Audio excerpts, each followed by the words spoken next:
जय हिंद दोस्तों। आईटी के कुछ महत्वपूर्ण प्रश्नों के साथ एक बार फिर से मैं हाजिर हूं। आपकी सफलता मेरा प्रयास। आइए शुरू करते हैं। पहला प्रश्न, पहला सर्च इंजन कौन सा है?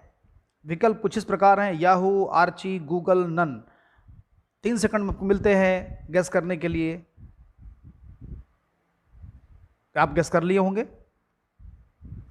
आंसर है आपका बी, आर्ची। आर्ची ही वो पहला सर्च इंजन है। सर्च इंजन के माने होता है जब आप किसी भी साइट को खोलते हैं, जो सर्चिंग साइट है, तो उसमें आपको ऐसे बॉक्स मिलता है जिसमें आपको कोई चीज़ जो सर्च करना है आप लिखते हैं इसमें। मान लिया आपने इसमें लिख दिया MAN, इंसान के बारे में इंफॉर्मेशन चाहते हैं, और यहाँ बगल में आपको सर्च का ऑप्शन बना रहता है ऐसे सर्च करने के लिए। अब आप इस पर जब क्लिक करते हैं या आप इस पर एंटर प्रेस करते हैं तो आपको सर्चिंग के विकल्प खुल जाते हैं और सारी इन्फॉर्मेशन आपके सामने आ जाती है। तो इसी कॉन्सेप्ट को लेकर के पहला सर्च इंजन जो बनाया गया था कि लोगों को कुछ सर्च करना हो तो कैसे मिलेगा, तो आर्ची नाम है उसका, जो पहला सर्च इंजन बनाया गया था। Next question, integrated circuit chip यानी IC चिप। IC के माने होता है इंटीग्रेटेड सर्किट, I&C। ये IC का शॉर्टकट है और ये फुल फॉर्म लिखा हुआ है। विकास किसने किया था, मतलब साइंटिस्ट का नाम पूछा जा रहा है। सी रमन, VS, रॉबर्ट नायक, JS किल्वी, आइंस्टाइन ने। आपको मालूम हो गया होगा, गेस कर लिए होंगे आप।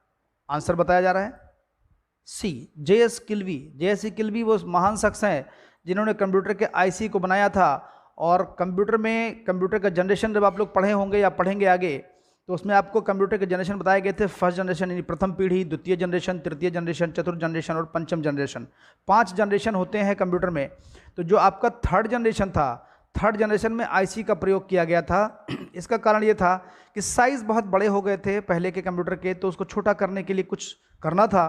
तो JS किल्वी ने सोचा कि कुछ ऐसा बनाया जाए जिससे कंप्यूटर की साइज़ छोटी हो जाए। तो उन्होंने IC चिप का निर्माण किया, और जो बिजली की खपत ज़्यादा होती थी इसीलिए आपके कंप्यूटर साइज पहले बड़े होते थे। उसके बाद जब बिजली की खपत कम कर दी गई IC चिप लगा करके, तो साइज़ आपके छोटे हो गए। तो थर्ड जनरेशन में चिप का निर्माण करके कंप्यूटर के साइज़ को छोटा कर दिया गया। नेक्स्ट सवाल है आपका, ये आपके IC हैं, आप देख सकते हैं ऐसे ही ICs होती हैं। अब नेक्स्ट सवाल देखते हैं। ATM और क्रेडिट कार्ड में CVV, यानी कि CVV का मतलब होता है, आप ATM का पीछे देखते हैं तो कार्ड वेरिफिकेशन वैल्यू होता है, कितने डिजिट का होता है। बार बार गवर्नमेंट कहती है कि किसी को अपना OTP या CVV नंबर ना बताएं, तो वो जिस CVV की बात करती है गवर्नमेंट, वो CVV नंबर यही है, कार्ड के बैक साइड में लिखा होता है। आइए विकल्प देखते हैं इसका। 6 अंक का, 4 अंक का, 3 अंक का। आप लोग जानते होंगे ATM यूज़ करते हैं, डेबिट कार्ड यूज़ करते हैं। आंसर इसका कुछ इस प्रकार है C, मतलब कि 3। कहाँ पर होता है मैं दिखाने का प्रयास करूंगा। ये होता है, गवर्नमेंट इसी नंबर की बात करती है कि आप किसी को भी अपने कार्ड का CVV नंबर ना बताएं। अगर CVV नंबर आप नहीं बताएंगे तो आपके ATM से पैसा नहीं निकल सकता है, आपके मोबाइल से पैसा ट्रांसफ़र नहीं हो सकता है किसी कार्ड नंबर को जानने के बाद भी। तो गवर्नमेंट इसीलिए बार बार आपको आगाह करती है। RBI की तरफ से भी तमाम गाइडलाइंस आई थी कि आप किसी के कार्ड में आप अपने को किसी कार्ड का नंबर ना बताएं, या आप CVV नंबर ना बताएं, या OTP ना बताएं। 3 चीज़ को मना किया जाता है, कार्ड नंबर, CVV और OTP। आइए नेक्स्ट क्वेश्चन देखते हैं। CVV आपको क्लियर हो गया होगा। नेक्स्ट क्वेश्चन, MICR का पूरा नाम क्या होता है? MICR क्या होता है? MICR इसका फुल फॉर्म देखिए, magnetic ink character recognition, magnetic ink character reader. ऊपर के दोनों उपरोक्त में से कोई नहीं। कुछ लोग मैग्नेटिक इंक कैरेक्टर रिकॉग्निशन को मानते हैं, कुछ लोग मैग्नेटिक इंक कैरेक्टर रीडर को मानते हैं। तो इसलिए देखा जाए तो दोनों सही हैं, लेकिन नहीं मित्रों, दोनों सही नहीं है। आपका सही केवल ये है, पहला वाला magnetic ink character reader. Answer देखिए इसका A number, magnetic ink character reader.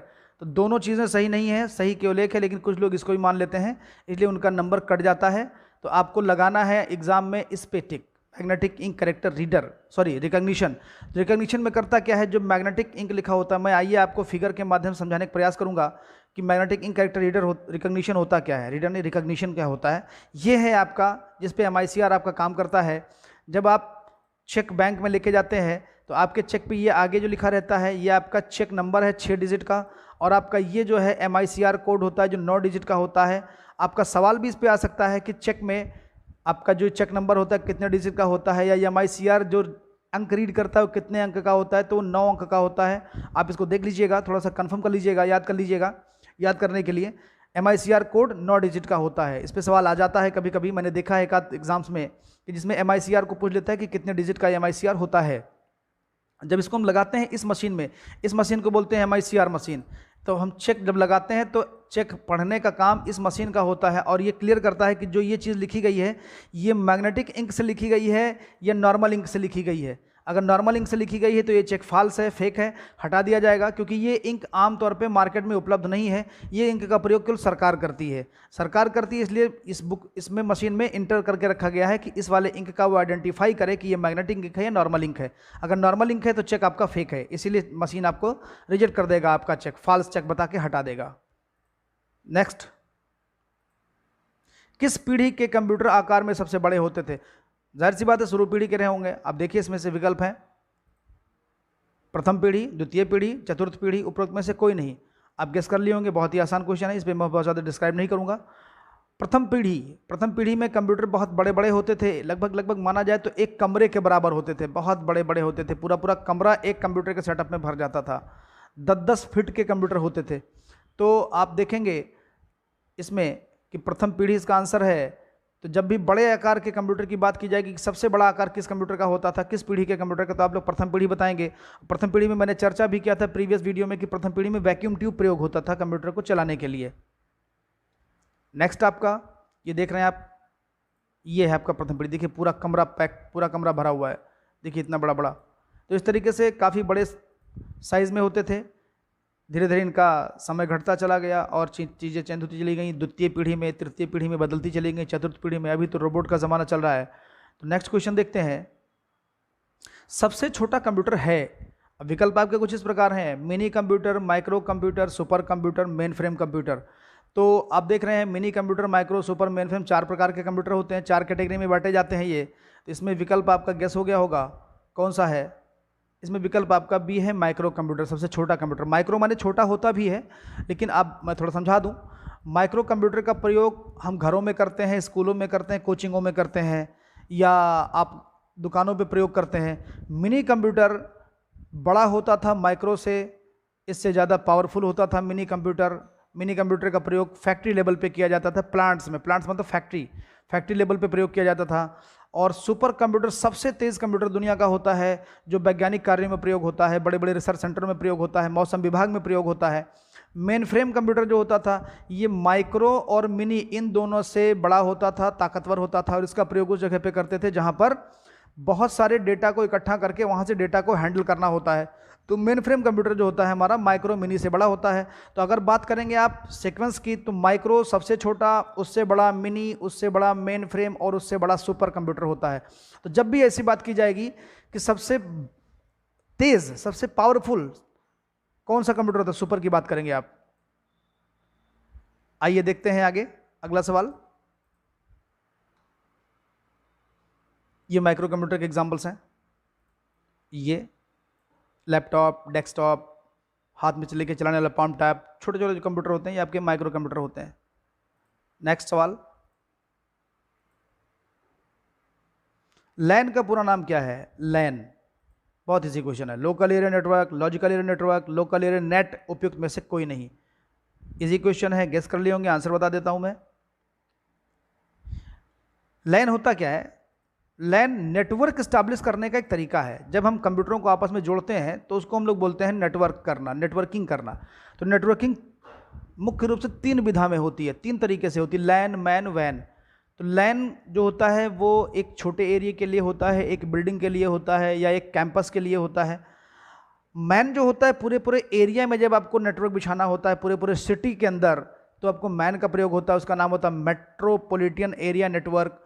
और जब आपका विश्व स्तर पे या बहुत बड़े स्तर पे काम करना होता है तो वहाँ पर हम वैन का प्रयोग करते हैं, वाइड एरिया नेटवर्क का प्रयोग करते हैं, तो वो होता है वैन। अब इसका आंसर गैस हो गया होगा, मैं बता देता हूँ इसका आंसर। इसका आंसर होता है A, local area network. Local area यानी कि आपके लोकल एरिया में नेटवर्क बनाना हो, आपके बिल्डिंग में, आपके ऑफिस में, तो आपको लैन का प्रयोग करना पड़ेगा। ऐसा सवाल भी आ सकता है कि एक ऑफिस में या एक बिल्डिंग में अगर कंप्यूटरों को आपस में जोड़ना है तो कौन सा नेटवर्क काम करेगा, तब आप बताएंगे लैन, क्योंकि एक बिल्डिंग, एक ऑफिस के लिए, एक कैंपस के लिए आपका लैन होता है, एक सिटी के लिए मैन होता है, विश्व स्तर पे बड़े लेवल पे नेटवर्क जब फैलाना होता है जाल के रूप में तो आपका वैन होता है। आइए नेक्स्ट क्वेश्चन की तरफ बढ़ते हैं। नेक्स्ट क्वेश्चन हमारा है, ये लैन का थोड़ा सा देख लीजिए। ये लैन ऐसे जोड़ दिया था एक ऑफिस में करने के लिए, एक बिल्डिंग में करने के लिए। नेक्स्ट क्वेश्चन है, फ़ोन पे क्या है? फ़ोन पे आप लोग जानते हैं, यूज़ भी करते होंगे। विकल्प देखते हैं। मैसेंजर है, मैसेंजर आप जानते हैं क्या है? मैसेंजर होता है मैसेज करने के लिए। सोशल साइट क्या होती है? लोगों से जुड़ने के लिए। ई वॉलेट क्या होता है? ई वॉलेट होता है इलेक्ट्रॉनिक तरीके से पैसा ट्रांसफ़र करने के लिए, जैसे पेटीएम आपका है, फिर आपका भीम ऐप है, इस तरीके से जो भी है। या आप और भी साइट आप देखते हैं, वॉलेट होता है जिसमें आप, जैसे अमेज़न का वॉलेट है जिसमें आप पैसा डाल के आप आगे सामान खरीद फरोख्त कर सकते हैं, खरीद सकते हैं।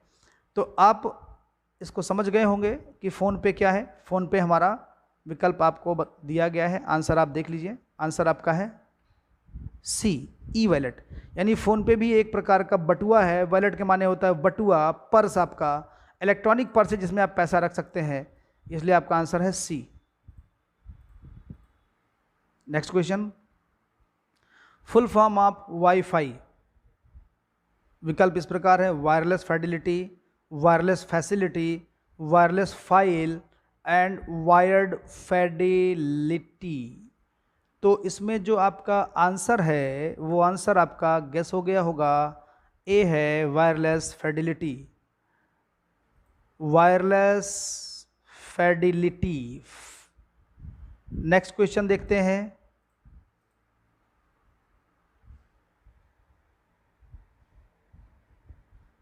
इनमें से कौन सा आउटपुट डिवाइस नहीं है? आउटपुट के बारे में मैं पिछली वीडियो में बात कर चुका हूं मैं। आउटपुट क्या होता है? जो रिजल्ट हमें प्राप्त होता है वो आउटपुट होता है, चाहे वो हार्ड हो चाहे सॉफ्ट हो। सॉफ्ट मतलब जो स्पीकर से निकलता है वो सॉफ्ट होता है, जो स्क्रीन पे दिखता है वो सॉफ्ट होता है। हार्ड होता है जो हमारे हाथ में आ जाता है, उसको हार्ड बोलते हैं।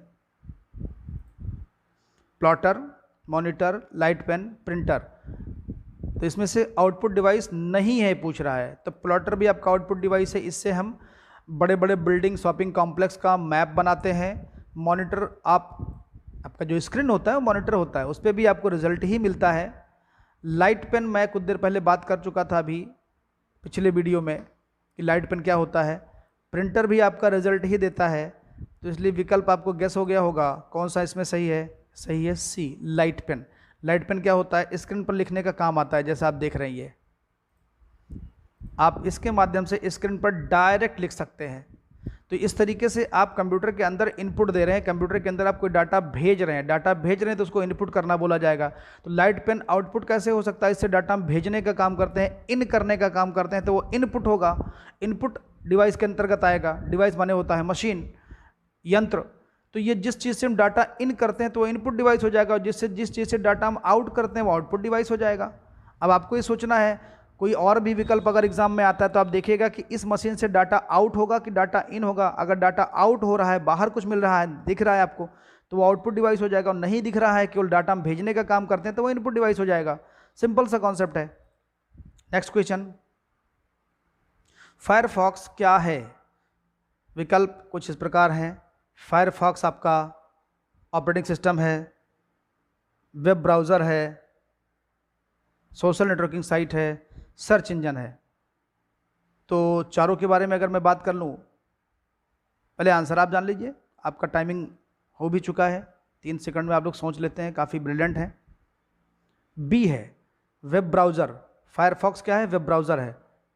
तो ऑपरेटिंग सिस्टम क्या होता है? जिस सॉफ्टवेयर पर, जिस प्लेटफॉर्म पर हम सारे सॉफ्टवेयर चलाते हैं, जैसे विंडोज़, आपके कंप्यूटर में विंडोज़ है, या मोबाइल में आप चलाते हैं, तो आपका ऑपरेटिंग सिस्टम आप मोबाइल में भी होता है, क्योंकि अगर ऑपरेटिंग सिस्टम नहीं होगा तो उसके ऐप चलेंगे ही नहीं।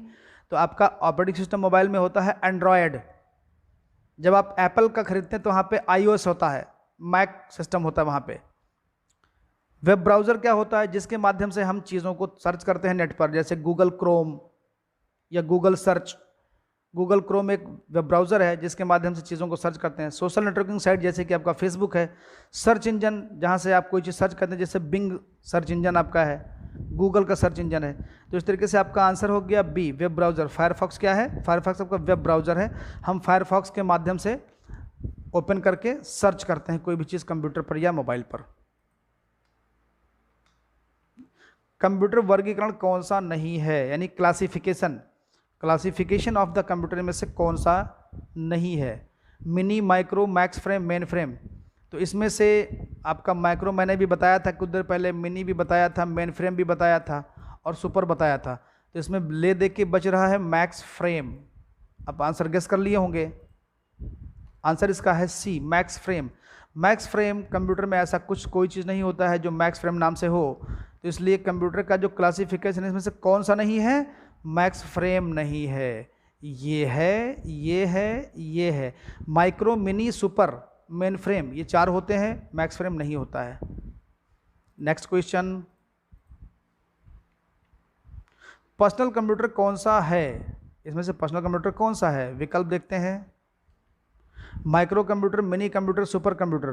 तो इसमें से विकल्प मैं बताया था कुछ देर पहले, टाइम वेस्ट नहीं करूंगा। तो माइक्रो कंप्यूटर है छोटा, मिनी कंप्यूटर है उससे बड़ा, सुपर सबसे बड़ा सबसे तेज़। तो ये घरों में प्रयोग किया जाता था, ये कंप्यूटर में कंपनी में प्रयोग करते थे, और ये बड़े बड़े रिसर्च सेंटर में प्रयोग होता था। तो पर्सनल का मतलब अपने काम के लिए कौन सा कंप्यूटर प्रयोग होगा? तो जिसका हम घरों में, ऑफिस में प्रयोग करेंगे वही पर्सनल कंप्यूटर में प्रयोग होगा। तो हमारा जो विकल्प था इसमें आंसर आप लोग गेस कर लिए होंगे, इसमें आंसर है ए, माइक्रो कंप्यूटर। ये देख रहे हैं आप, ये दोनों घर में प्रयोग किए जाने वाली चीज़ें हैं, तो इसको हम लोग बोलते हैं माइक्रो कंप्यूटर। पीसी भी कहते हैं, पर्सनल कंप्यूटर माने P for personal, C for computer, तो पीसी भी कहते हैं, पीसी को बोलते हैं, पर्सनल कंप्यूटर को बोलते हैं। नेक्स्ट आते हैं सवाल पे, व्हाट्सएप ग्रुप में अधिकतम कितने सदस्य हो सकते हैं? बहुत आसान है, आप लोग व्हाट्सएप चलाते भी हैं। 256, 255, 250, नो लिमिट। आंसर इसका होगा ए, 256। 256 सदस्यों को हम व्हाट्सएप के एक ग्रुप में ऐड कर सकते हैं। नेक्स्ट सवाल, एचटीटीपी में टीटी क्या है? विकल्प कुछ इस प्रकार हैं, text transfer, test transformed, test transfer, none. इन चारों में से कौन सा सही है? आप गेस कर लिए होंगे। पूरा नाम मैं बता देता हूँ, एचटीटीपी का पूरा नाम होता है hyper text transfer protocol. H for hyper, T for text, T for transfer, P for protocol, hyper text transfer protocol. अब आपको समझ में आ गया होगा इसमें आंसर कौन सा सही है। तो आपका विकल्प जो था गेस कर लिए होंगे, आंसर मैं बता रहा हूँ, आंसर आपका है टेक्स्ट ट्रांसफर प्रोटोकॉल। क्योंकि हाइपर टेक्स्ट ट्रांसफर प्रोटोकॉल है तो इसमें बीच का टीटी का मतलब हो गया टेक्स्ट ट्रांसफर। नेक्स्ट सवाल पे आते हैं, IPv4 का पता कितने बिट का होता है? जब इंटरनेट पे कोई काम करते हैं तो कंप्यूटर के जो मेल भेजते हैं, मैसेज भेजते हैं, कुछ भी करते हैं, जो भी चीज़ भेजने का काम करते हैं कहीं पे भी इंटरनेट के माध्यम से, तो वो IPv4 और IPv6 में चलता है। तो IPv4 हम लोग आमतौर पे प्रयोग करते हैं इंटरनेट प्रोटोकॉल वर्जन 4, इसका नाम पूरा नाम है internet protocol version 4, version VERSION version, internet protocol version 4 का पता कितने बिट का होता है? विकल्प कुछ इस प्रकार हैं, 32 बिट, 64 बिट, 128 बिट, 2 और 28 बिट। इसका आंसर गेस कर लिए होंगे, 32 बिट होता है। 32 बिट कैसे होता है? ये 8-8 का करके 4 सेगमेंट में बटा होता है। और जो आईपी की बात की जाती है, तो जब आईपी का सवाल कभी भी आपसे पूछेगा तो आईपी में एक सवाल आपका और भी पूछ सकता है कि आईपी के कितने क्लास हैं, इसके क्लास कितने हैं? तो इसके क्लास आपके 5 हैं, A, B, C, D और E। ये इसके 5 क्लास होते हैं, A class, B class, C class, D class, E class.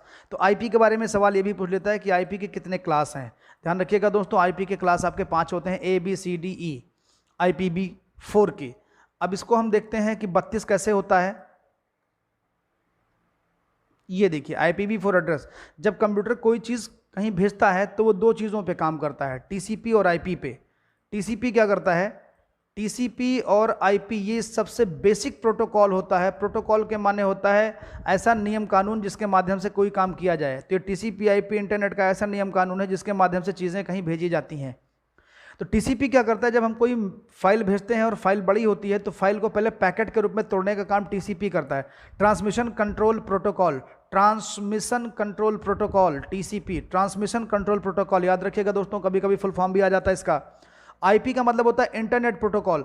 तो उसके फाइल को तोड़ने का, छोटे छोटे पैकेट में बांटने का काम, जिससे आसानी से जा सके। जब कोई बड़ी फाइल होती है, छोटा नहीं तोड़ेगा तो कैसे भेजेगा वो। तो टीसीपी का काम होता है पैकेट कराना छोटा छोटा, और आईपी का काम होता है एड्रेस डिसाइड करना कि किस एड्रेस पे जाने वाला है। तो आईपी V4 जो होता है, इसीलिए V4 बोला गया है। 1 2 3 4 चार तरीके से आपका ये होता है। किसी भी वेबसाइट का आईपी अलग होता है, कंप्यूटर का आईपी जब पता लग जाएगा तो सीधे एग्जैक्टली वहीं जाएगा। तो जब इसको हम बाइनरी में देखेंगे तो ये 8 डिजिट में आएगा, ये भी 8 में आएगा, ये भी 8 में होगा, ये भी 8 में होगा। सबको 8 8 में करके तो 8 8 16 8 24 8 32, इसीलिए इसको बोला गया है कि 32 बिट का होता है, यानी 4 बाइट्स का होता है। 4 बाइट्स के माने हो गया एक बाइट में 8 बिट होता है, 8 बिट होता है। तो 8 बिट के माने हो गया, ये आप देख रहे हैं 8 बिट लिखा हुआ है। तो एक बाइट में 8 बिट, तो 4 में जब 4 बाइट हो जाएगा तो 4 को 8 से मल्टीप्लाई करेंगे तो 32 बिट आ जाएगा, 32 बिट आ जाएगा। तो ये आपका आईपी का कॉन्सेप्ट हो गया कि आईपी हमारा जो होता है 32 बिट का होता है। और एक जो आपका 4 डिजिट, ये 4 लिखा हुआ ना, तो एक सेगमेंट जो होगा वो 8 बिट का होगा। 8 8 16 8 24 8 32। धन्यवाद दोस्तों। अगर आपको ये वीडियो अच्छा लगा हो, ये सवाल आपको अच्छे लगे हों, तो आप हमारे वीडियो को शेयर करें, लाइक करें, सब्सक्राइब करें चैनल को, जिससे हमारा हौसला बढ़े, हमारी टीम का हौसला बढ़े और हम आपको आगे और अच्छे अच्छे प्रश्न दे पाएँ। धन्यवाद।